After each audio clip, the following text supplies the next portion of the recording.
Hey guys, it's Aaron Farmer with MySugarFreeJourney.com, and today we're going to look at how to make a very simple sugar-free spaghetti sauce.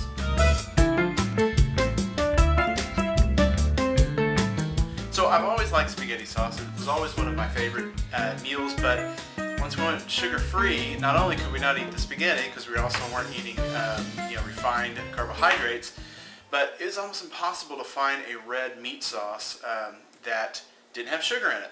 So I had to make my own, and I like to keep things just as stupid simple as I possibly can. So that's what we're going to learn today, how to make a very, very simple spaghetti sauce using just these ingredients. Let's take a look. Alright, so let's get started with the spaghetti sauce. First thing that we're going to do is put about a teaspoon of olive oil in there, just a little bit of fat to get things moving. And that is one diced tomato. And then we're just going to stir it up, and we're going to wait for the edges of the tomatoes to get brown and caramelized.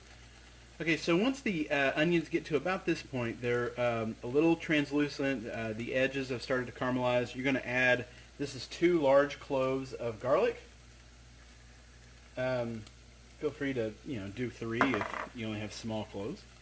And then this is about a cup of mushrooms. If you don't like mushrooms, of course, just leave it out. And we're just going to stir this up for about another 10 minutes, just kind of get everything soft. Okay, what you're going to want to do at this point, so I've added the onions and the mushrooms and the garlic, got everything pretty soft. You're going to want to throw in a 28-ounce can of crushed tomatoes. And then season it with, this is 5 leaves of basil chopped.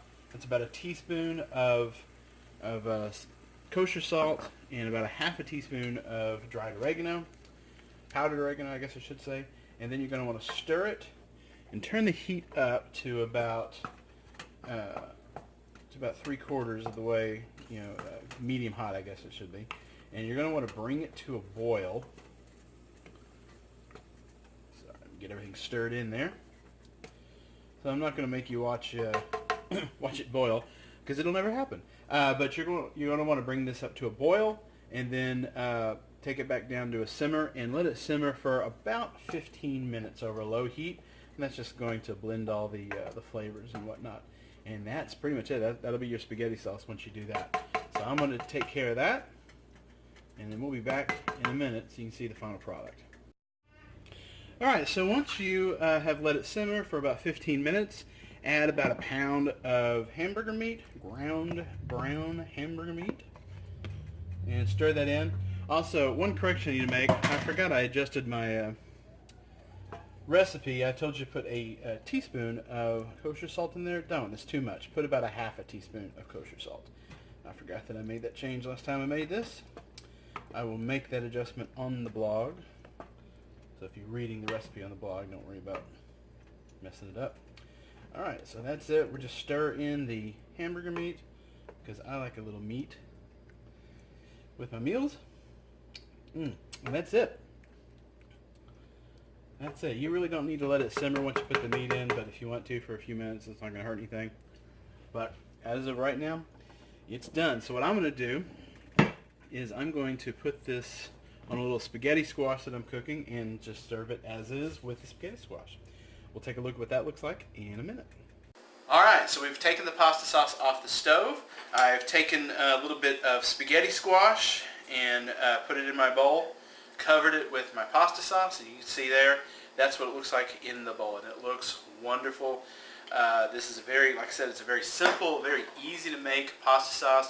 You can make it in as quick as 20 minutes. If you do it like I do with the spaghetti squash takes about 40 minutes to cook, so you can easily have it done in the same amount of time that the spaghetti squash is cooking.